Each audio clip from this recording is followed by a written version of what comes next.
Hey everybody, welcome inside Radio Row here at the NFL Combine. Joining me on the show is Max Chadwick, making his second, third, fourth appearance here on the show. I can't actually remember how many it is. PFF college football show and analyst. And last year we had our first show together here at the Combine. And at that time we were talking about the quarterback class. So I want to relive that, go back and look what we know now about the quarterback class, but also I want to talk about offensive linemen. Are you good with talking about offensive linemen? I thought you would be. So right away, first question for you. No real intro other than that. Gray Zabel. Mel Kiper has the Vikings in his latest mock taking Gray Zabel. And I'll tell you how much I know about Gray Zabel. Not a lot. Not a lot. What do you know about Gray Zabel? I do know he was phenomenal at the Senior Bowl. We were actually down there in Mobile, and he was a guy that played a lot of tackle at North Dakota State, and they kicked him inside of the Senior Bowl.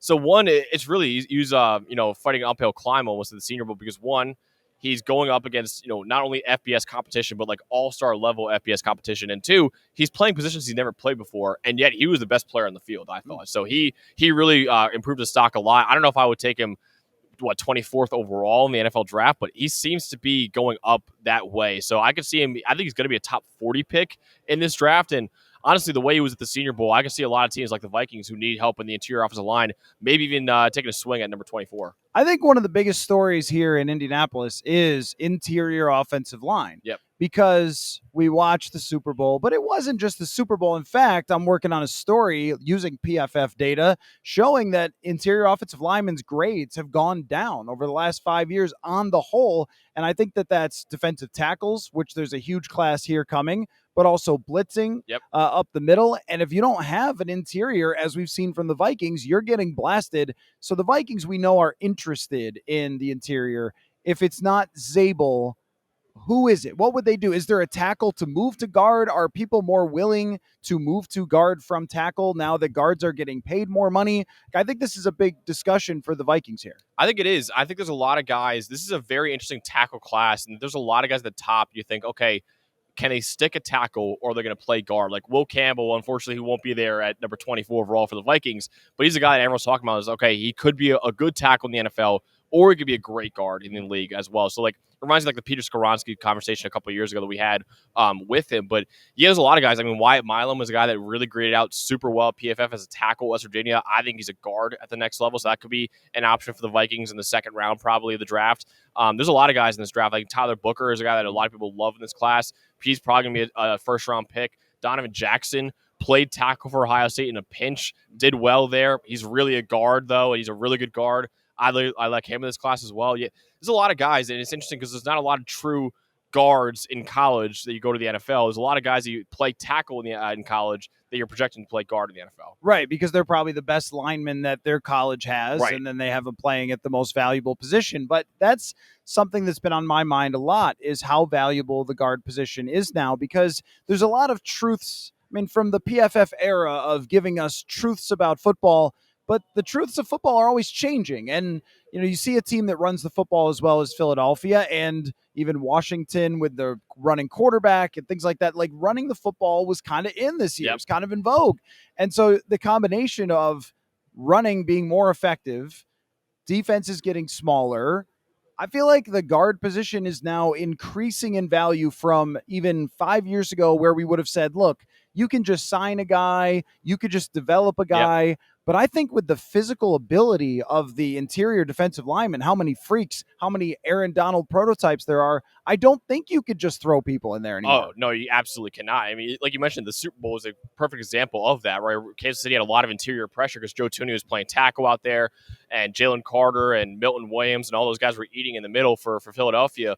I mean, you need to have Steve Palazzolo, former PFF, said it really well. Is like, offensive line is a position group where you need to have at least good enough play at all five positions. There are some groups in the NFL, like wide receiver. If you have a superstar wide receiver, it makes up for a lackluster number 2 or number 3. Offensive line, if you have a superstar left tackle but lackluster everywhere else, it's not going to really do much for you, right? So you really got to try to creep towards average, at least at all 5 positions in the offensive line. And you're right. I mean, guard and center have become increasingly more valuable through the years. So compare it to the running back position. which I feel like we're having the same exact conversation, where if you had told me 3-4 running backs go in the first round, I would have been like, what am I, 9 years old? Like, what is this, 1997? Where's Kajana Carter or whatever? Penn State legend. Yeah, there you go. Yep. I'm glad that you know that reference. Last running back ever to win number 1 overall was Kajana Carter. Real? Okay, yeah. I didn't realize that. But yeah, that's kind of the last time that anyone drafted running backs that high. There was the one time Lenny Fournette was 4th overall, but aside from the occasional Jahmyr Gibbs or Fournette, it's mostly been, hey, stay away from those running backs in the first round. But then Daniel Jeremiah's got Travion Henderson to the Vikings. Wow. There's so much intrigue with this running back class, but I think it's the same question. I think you're saying guard is kind of worth it if it's the right guy. Is running back worth it if the Minnesota Vikings do have other needs? He better be a superstar, is what I'll say. Like, Ashton Jeanty is a superstar, right? You take an Ashton Jeanty in the first round. This class after Jeanty is interesting because it's so deep that you can almost say, okay, if we're not getting an Ashton Jeanty, even if Omarion Hampton's a superstar, I think he's a really good player, would you rather have Omarion Hampton at 24 overall or get another guy later on in the draft like a Quinshon Judkins maybe in the second round? It's like that guy's really talent level is similar. So I think you kind of weigh it by that. But yeah, it's really interesting, honestly. I think it's a great running back class. And I think with the amount of 2 high safeties that a lot of teams are deploying now, running the ball is so valuable. I mean, you see what happens with Saquon Barkley in Philadelphia. It allows Jalen Hurts to get one-on-one matchups with A.J. Brown and Devontae Smith. Running the ball is kind of like a renaissance for running backs right now. So I said it before, I think it's a great year for Ashton Jeanty. Not only did he have a record-setting season, but also the NFL. You saw Saquon Barkley led the Eagles to the Super Bowl, right? Derrick Henry and the Ravens had a great year as well. Like, paying running backs now has all become kind of in vogue in the NFL nowadays. Well, and the fact is that they still don't get paid that much in comparison to other positions, which is some of the argument not to draft one, which is that you could go out and get the top guy for $12 million, $15 million. But if you look at a class of free agents like this year, Rico Dowdle, Aaron Jones, and et cetera, there's just not a lot. Khalil Herbert, there's not a lot else to work with there. And so I think the Vikings do have to look at this class, but they also have 4 draft picks at the moment. And so how do you, 2 of them are in the 5th round. They can get more maybe from a Sam Darnold trade, maybe from trading back, but still they're not going to have 12 draft picks where you could just go, well, yeah, I'll take a running back over here and then, get all the real needs. It has to be a significant investment. I mean, it could be in the back end of the 3rd round where they have a comp pick. Who do you like in the running back rooms? Because there seems to be a lot of debate where everybody asks kind of has different opinions. Is it stylistic to you with running backs or not so much? Because to me, if a team has a very clear identity as a running team, yes, then you need that. The Vikings have not had any running identity at all. Yeah. So I think just look for talent. I agree with that. I think if you were like a heavy zone team or heavy gap team, that might be, you look at some guys versus another, like Cam Scadaboo, for example, from Arizona State, like he's a gap runner. Like I want him in a gap scheme. Caleb Johnson from Iowa, I think he's a great zone runner, right? So you'd be great in a zone scheme. So that kind of goes into it. And then, like I said before, those guys like Ashton Jeanty, you're like, I don't care what you run. Like you put Ashton Jeanty back there and you let him cook. So I think it's a really good class. I think there's like 20 guys in this running back class that I really, really like that I would take as like a number 2 or number 3 option for my backfield. I think it's an outstanding class. And not only at the top with Jeanty and Hampton and Quinshon Judkins and Cam Scadaboo and Travion Henderson, like you mentioned before. I mean, it's just the depth is ridiculous in this class as well. So I'm a big fan of it. And I think, Minnesota doesn't have that many picks. That might be a problem. But I do think it could be a good thing for them down the road to at least get one of these guys. Like you mentioned, last year, it was a great free agent class and a bad draft class for running backs. This year is the opposite, where it's not a great free agent class and there's a really, really good draft class. I'm sorry, where I'm positioned in Radio Row, everyone walks by me when they're going to interview the coaches and GM. So every person I know is like, hey. Very popular. Yeah. I'm still listening, but you're going to see me throughout the week just being like, what's going on? I'm used to my co-host just tuning me out anyway. So yeah, that's right. I have no idea what you said about the running backs. No, but I one more about those, though. Travion Henderson is an interesting one because he's part of a duo in the backfield with Ohio State, which may have kept some miles off of his body, I think. But he did have some injuries and maybe some inconsistency at Ohio State. Then you look at the numbers, you go, looks pretty good to me. Yep. Like he seems to be the one where some people have him as a first-round pick, and some people are like, I don't even know if he's the best running back on his own team. Yes, he is. That's a great point you made before that. Like him in a committee is where you need to, like, you cannot draft Trey Van Henderson and say he is my number one back. We can get every carry, because he did that at Ohio State for his first couple of years, and he got hurt. Like, he missed 5 games in I think 2 seasons at Ohio State each. So he's missed multiple games in multiple seasons. This year, when Quinshon Judkins transferred in, they kind of split the touches, and he stayed healthy the whole year. And like you said, he had the best year yet, I thought, at Ohio State. So I think he in a committee backfield is how you need to deploy him.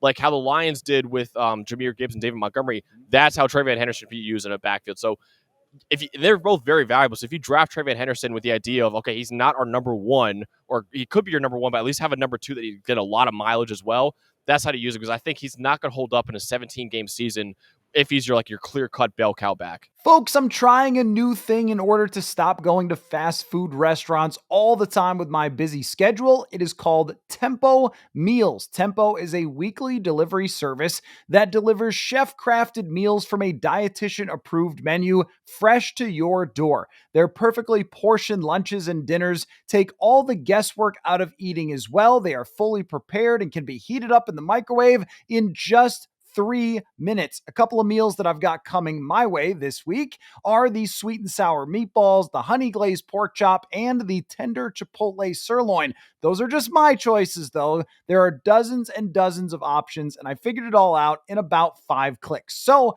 for a limited time, Tempo is offering my listeners 60% off your first box.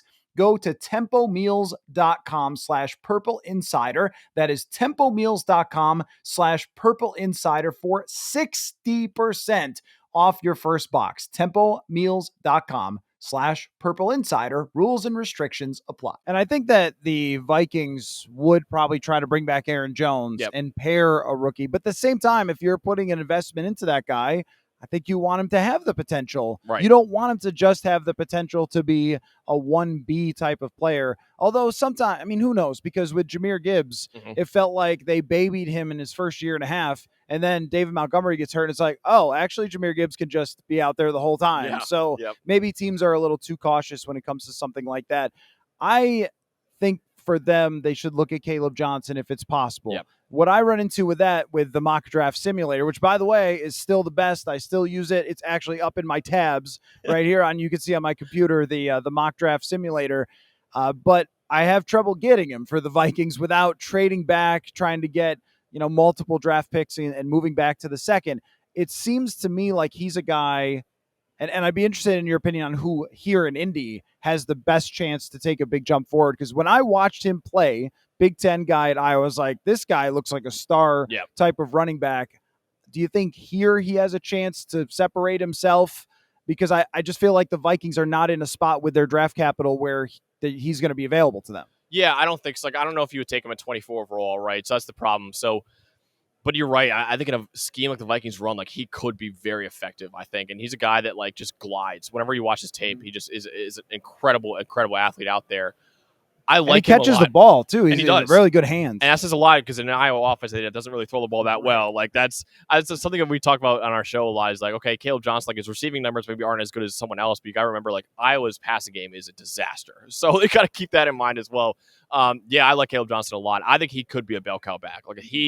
I think Omarion Hampton from North Carolina, Ginty, obviously. Those are your bell. Quinshon Judkins could be a bell cow running backs. I think Caleb Johnson has that potential as well. So, I think for Minnesota, if they could trade back and still get him in the second round, that would be a home run pick, in my opinion. The other position that I'm asking everybody about is defensive tackle. Okay. Because this has been an obsession of the show to the point where I'm sure people are tired of hearing about it. But the fans obsess about the guards. I obsess about the DTs.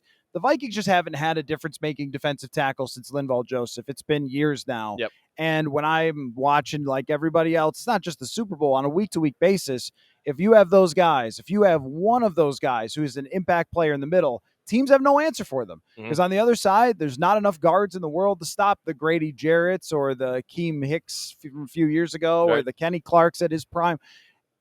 I'd like one. I'd like to watch one. I'd like to see it. And this is the year, right? Yes, it is. It's a terrific year for D tackles. I think at the top, again, you have an unbelievable prospect in Mason Graham that won't be available at number 24 overall, but the depth too. You got Walter Nolan. You got You got Kenneth Grant, the other D tackle from Michigan as well. Derek Harmon, a lot of people like from Oregon. Darius Alexander had an awesome week at the Senior Bowl from Toledo. His tape backs it up as well. He's a phenomenal player. He's rising. I can see Darius Alexander maybe sneaking into the first round of this right, which is really, I didn't think I'd be saying that at this point of the year, but I've seen a lot of mock drafts and talked to some people that really think he could be sneaking into that conversation. So, yeah, it's a loaded class. Like Tyreek Williams is a really good run defending D tackle as well. There's a lot of really good D tackles, I think, in this draft. And even a guy like Deion Walker didn't have the best week at the Senior Bowl, but I still think he could have a big week at the Combine this week. I actually interviewed him. He told me he's going to run a 4.6 at 360 pounds. And I was like, if you do that, Deion, you're going to be a top 10 pick. So I don't know if that's going to happen. Keep an eye on that if that does happen. But he's a freak athlete, though. Yeah, it's such a good year to need a D tackle. And I think, honestly, for the Vikings, two of your biggest needs, running back and D tackle, these are great classes for both of them. So I think even though they only have 4 picks in the draft, they should come out with some 2 really good players. Outside of Walker, I've talked a lot about him on the show already because the freakishness, really. I mean, that's at the top. And I think with that position, I just have to start with freakishness. I mean, John Randall played here, undersized, so forth, Aaron Donald. But who are mostly the guys who dominate? They're his size. They're like Dexter Lawrence is what they generally look like. So try to find one of those. But is there somebody who is the most intriguing to you? I was thinking about Omar Norman Lott, who I think is a really good as far as like up the field type of penetrating type quickness. That's one that I'm watching for pretty closely. Like, what do his numbers look like? Who is it for you? Yeah, Norman Lott's a great call out. He was a really productive pass rusher at Tennessee this past year, and they kind of didn't really use him that much. Like, they kind of used like a rotation of defensive linemen out there. So like, even like James Pierce Jr. didn't even get the amount of snaps I thought he should have gotten that rotation. So he's a guy I think has a really high ceiling, and Trevor Sikkema's a big fan of him as well. There's a lot of guys. Jamari Caldwell from Oregon is a guy that I think could make some money here as well. He's a really athletic player, I think. Like I said, it's just such a good year to need a D tackle overall that there are guys in the first round to get, obviously. Then there are guys on day 2 that I'm like, that guy is going to be a really good, probably starter in the NFL at some point. Like I said, it's a really, really good year to need D tackle. So is there anyone at the cornerback position that I should pay attention to? Because the Vikings do need a corner. And Amos is the guy from Ole Miss who is interesting to me. And the reason he's interesting to me is I got him on a draft sim. Okay. So that's why he's interesting to me. I can't say I've grinded the Amos tape at the moment, but we'll get there eventually. Not by the Combine, though. I've been too busy with quarterback discussions. But it doesn't seem like there's going to be a lot of buzz other than Hunter for top cornerbacks. Yeah, it's weird because Will Johnson, people seem to be going lower on him lately. I don't really understand. He's actually like on the TV we're watching right now. But, I think Will Johnson is a guy that I really am still a huge fan of. I think, the comp I made since his freshman year at Michigan when he was unreal was Pat Surtain, and I still hold that. I think he really – and Pat Surtain just won Defensive Player of the Year, right? So Will Johnson maybe doesn't have the top-end speed, and yes, the injuries over the last 2 years are a little concerning. Other than that, I'm like, I don't know what else you want from the guy. Right? He's been like locked down in man coverage. He's as smart as they come as well.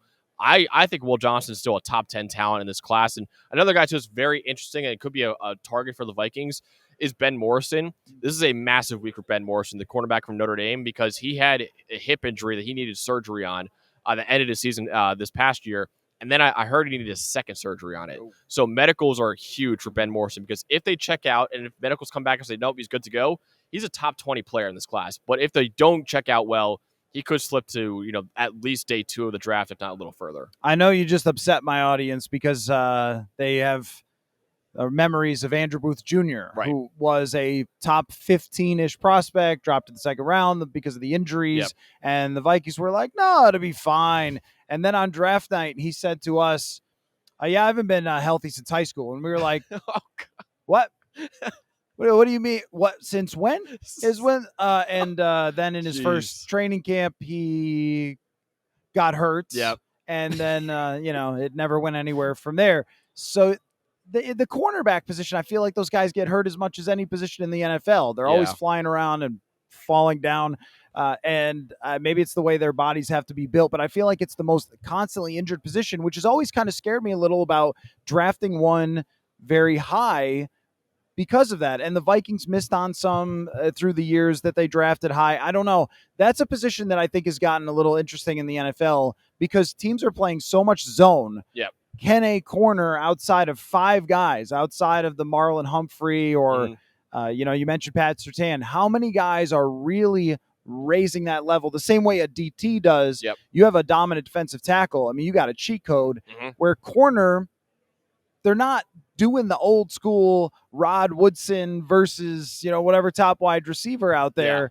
It's so much different now, I feel like, with the amount of zone that gets played in the NFL. It's such a high variance position as well. Like you mentioned with D tackle, with edge. Like the thing, like we said at PFF, like coverage is more valuable than the pass rush. But the problem is, like, the top corners every year kind of change, right? Even like Sauce Gardner had a bad year, like a down year, at least this year by his standards. So it changes. So if you can find a corner that's going to be a top 5 corner year in and year out, that guy is incredibly valuable. The problem is it's just not very common nowadays. But yeah, that's a problem with corners. And like the problem with Ben Morrison, the hip injury, is like there's not a lot of history with that. So we don't really, there's some guys like Savon Ravel, the East Carolina corner. He tore his ACL. He should be good to go. I don't think he's working out the combine, but he should be good to go by training camp, I believe his agent said. But like that's an injury we know and we've seen players come back from. With Morrison, it's like, what does a corner look like? Because you need your hips as a corner, right? You got to flip your hips a lot. So he's a guy it's very complicated, and I'm hoping it works out for him. Because like I said, I think he's truly on the level of like a Will Johnson in this class if he's healthy.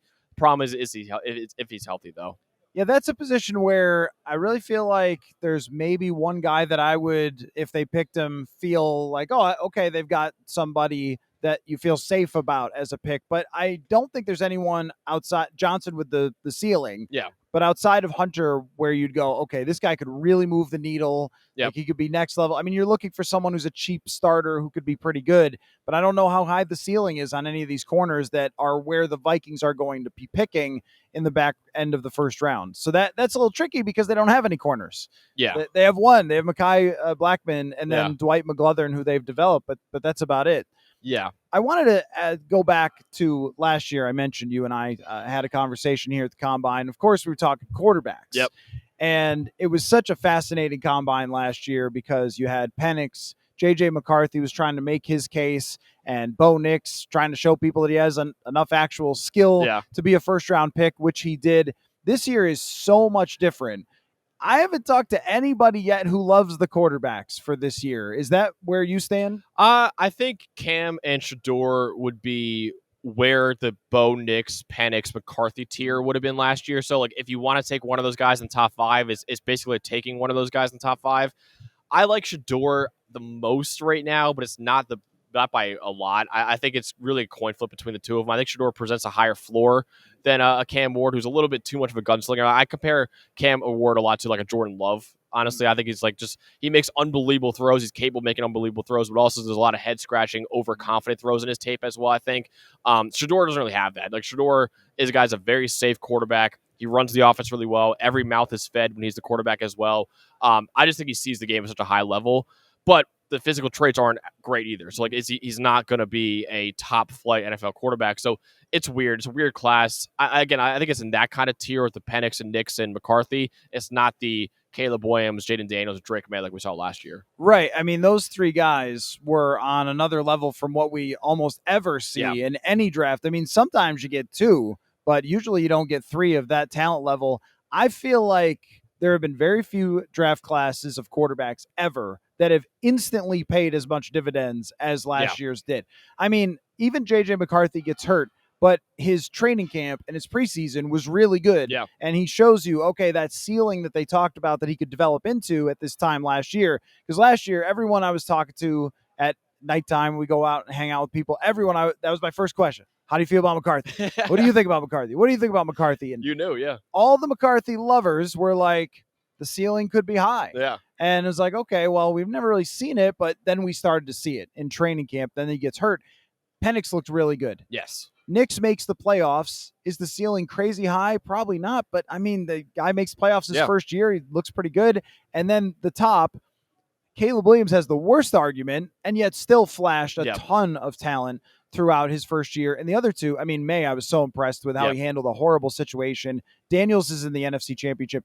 Is it what you thought it was going to be at this time last year? It's better, honestly better. And if you told me one of them was going to make the NFC title game, I probably would have said Caleb Williams, right? Because I thought the Bears were poised to make a run. And I think a lot of external factors kind of contributed to the down year. I'm excited to see what Ben Johnson could do in Chicago this year with Caleb Williams. But yeah, I think the fact that the one we feel the worst about is Caleb Williams it's just it's not really an indictment of Caleb Williams. It's more of like how amazing everyone else was in this class, because you mentioned it. I mean, I thought I'm with you. Drake May, how he handled that situation was amazing. Like, that was like, okay, that is a franchise quarterback right there.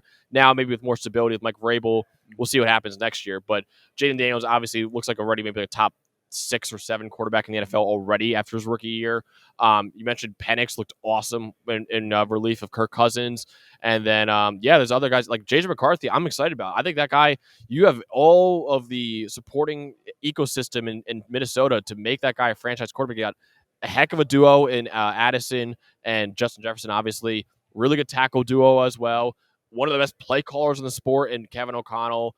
You have a lot to work with JJ McCarthy, so I think he could be really good. And Bo Nix, like you said, he was good. He's a perfect marriage with Sean Payton as well, led them to playoffs. And even their receiving core isn't all that great right now either, so they can add more to that receiving core. So yeah, I think all 6 teams have got to feel, even though the Vikings didn't even see anything from McCarthy, you still got to feel really good about where you're at with quarterback. Well, certainly when the Vikings were done with training camp, they were like, this guy's our franchise quarterback. Yeah. I mean, Kevin O'Connell said that, which usually, even though he can be very praising of his players and stuff, that's a different level. That's like, okay, you're not going that hyperbolic unless you actually believe it.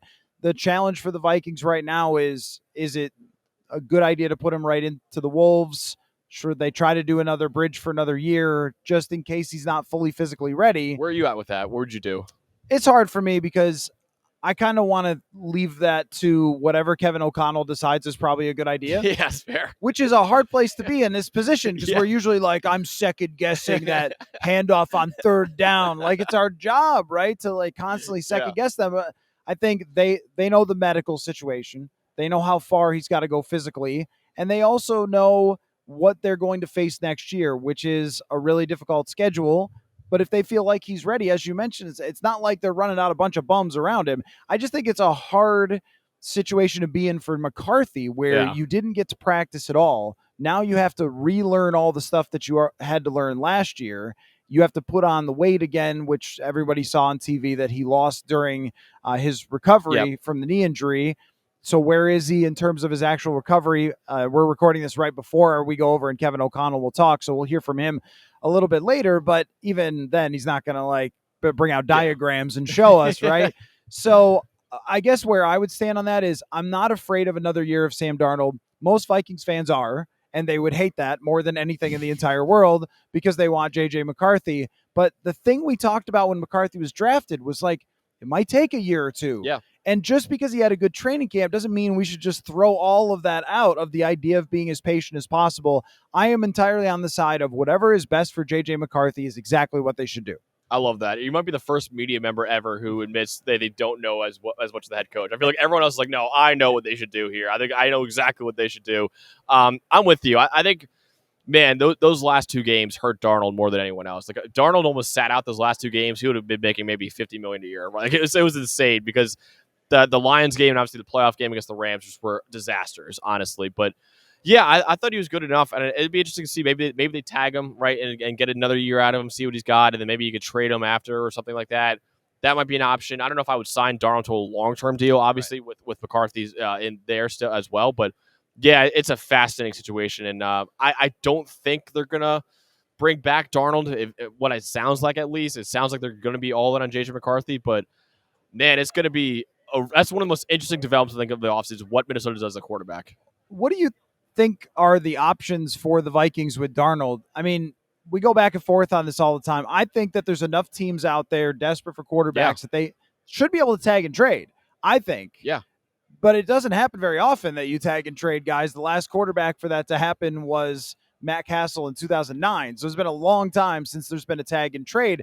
But if I'm the Raiders, if I'm the Giants, if I'm the Titans, I've got to be thinking, I got nothing. Yeah. And I would not spend a first overall pick on Cam Ward and put my career on Cam Ward. So if you're Callahan, if you're Dable, if you're Pete Carroll's 100 years old and Tom Brady doesn't want to lose. Like, I just feel like there will be here in Indy for Kevin O'Connell when he's hanging out with his football-y buddies and talking to these teams about, like, oh, so what are you guys thinking at quarterback? Yeah. Somebody's got to be like, oh, I'm thinking the 68th overall pick, maybe. Like, I don't know. I mean, I just feel like if you let him walk out the door and be a free agent, you get a third-round comp pick, maybe. Yeah. But if you also sign $40 million of free agents, it's going to cancel out your comp pick, and you get nothing for this great decision you made of signing Sam Darnold to that 1-year contract. I think the most interesting part about the whole Sam Darnold thing is that there are only 2 quarterbacks in this draft that you feel good about being starting caliber quarterbacks. So, and there are more than 2 teams that need a quarterback. So that's the big thing as well. I think it's a great point by you. Is like,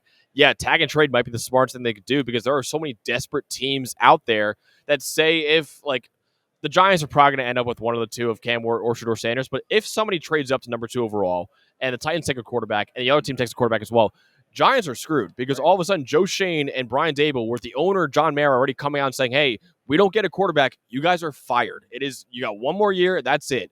They are as desperate as they come, so they could be a team like, if we get left at the altar with no bride and without Cam Ward or Shedeur Sanders, they might need to get a Sam Darnold, right? They, like that legit, like, but to save their jobs might be the only option. So tag and trade, I think, is what I would do as well. But I don't know if it will happen.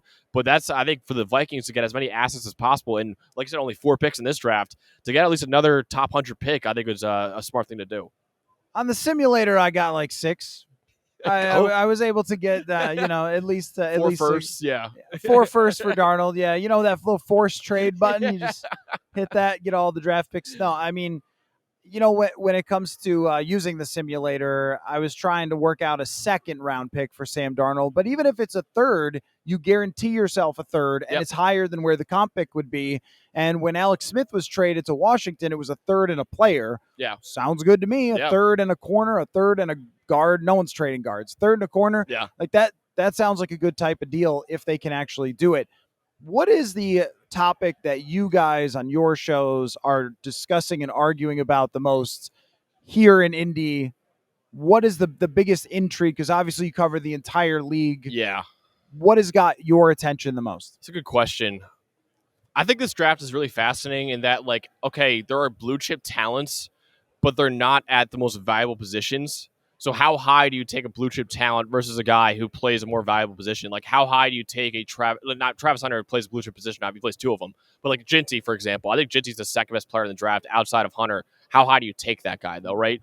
If you need a quarterback, you're probably taking a quarterback over Ginty, but like, do you take someone else, like an edge rusher over Ginty? Like, there are guys in this draft that are going to be superstars. Like, I think there's some people who think it's a down draft. It's really not that. It's really good in like niche positions where it's not really the top end most valuable positions. Like, it's a loaded running back class. It's a loaded D line class as well.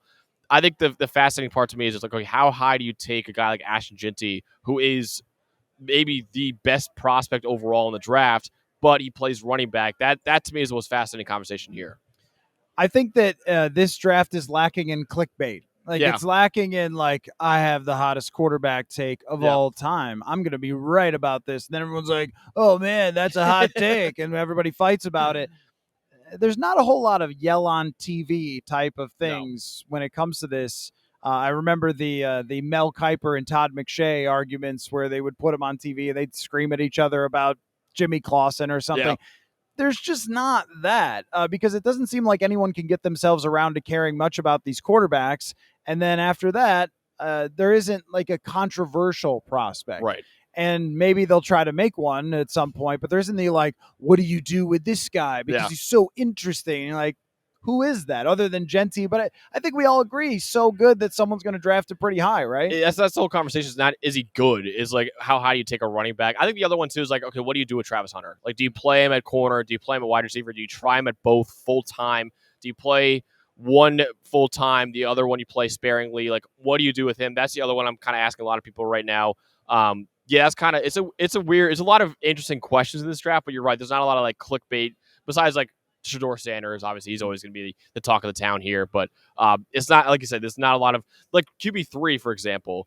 Like, you can ask anyone and you can give me like 10 different answers for QB3 and I'll be like, yeah, I get it. Like, I completely understand. Like, it's such a wide open draft in other areas that, like, there's not a lot of arguments to be had. It's like I understand where you're coming from because I also have no idea, honestly, for the answer either. I keep thinking last year my stop trying to make that happen was Spencer Rattler. Like, stop trying to make Spencer Rattler happen, guys. No one's taking a short 24-year-old who doesn't have good stats.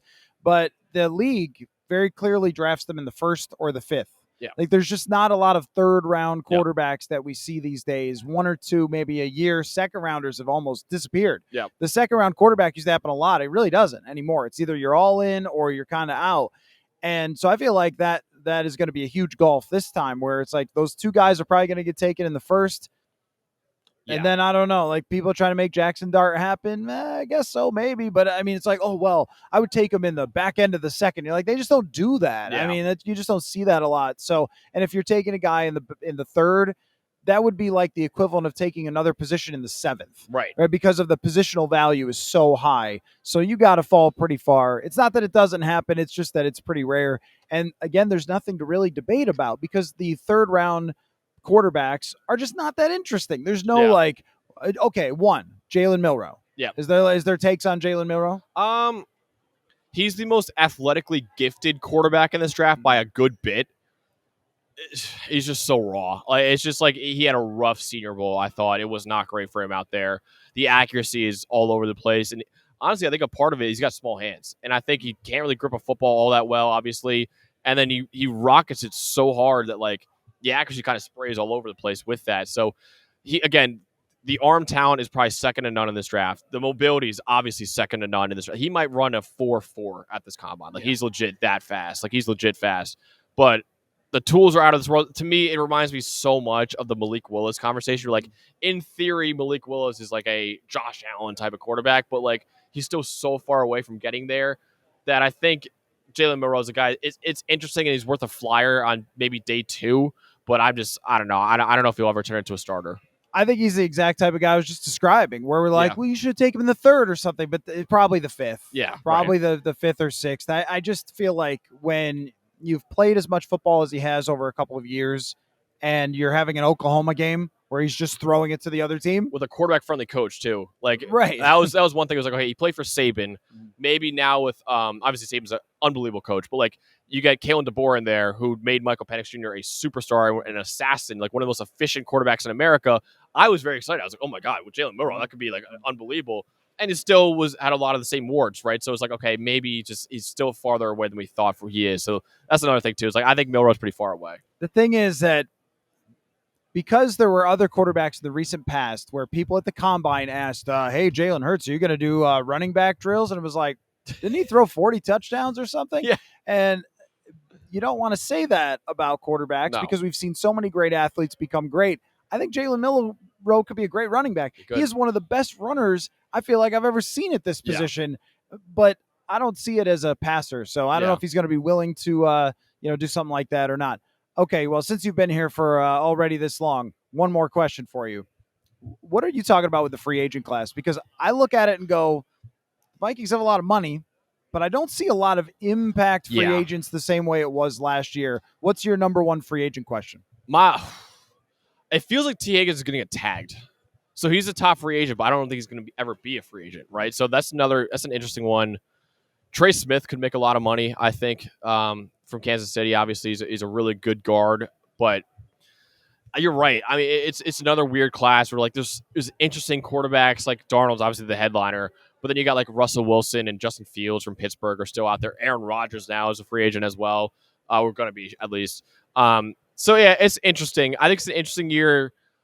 Again, there's not a lot of top-end guys, though. So, like, if I have a lot of money in free agency, I might try to spread it out over a lot of guys rather than overpaying for, like, 1 or 2 guys. I was just thinking the same thing. Play in the second tier of free agency, and I think that's where the home runs can be. That's where the Blake Cashman, the Andrew Van Ginkel for last year, rather than the $27 million Christian Wilkins, which was an overpay for the Raiders. Max Chadwick. We could just keep shooting around ball things all day long. You've got other appearances to do. College football show on PFF, PFF analyst, PFF.com. Stuff's up there. You probably got 8 mock drafts on PFF.com at this point. So maybe we should do a little quick sim before you go. What do we got here? Where's the simulator? I've got it on the number 1 pick. That's going to be Hunter, you think? Or what do you think that's going to be? I think they're Carter. So I think they're going to go with Cam Ward. Think so? But It's weird because I heard the past GM, Rand Carthen, really liked Cam Ward. He's not the GM there anymore, so I have no idea how the new GM feels, obviously. But yeah, I think it might be Cam Ward or Shedeur Sanders too. Okay, I just pulled up the simulator. Here's our options: Derek Harmon, love. O'Marion Hampton, sort of love. Gray Zabel is there. Trey Amos, Darius Alexander. Who would you take? I kind of like Derek Harmon. I think you're right there. I think he's a really good run defender, really good pass rusher too. Like, I mean, you see those grades right there. I mean, he was outstanding this past year. I mean, that game against Ohio State especially, he was really good. Yeah, I think Derek Harmon would be a fun pick for Minnesota at 24. You didn't expect a random draft sim at the end of the podcast, but way to read and react.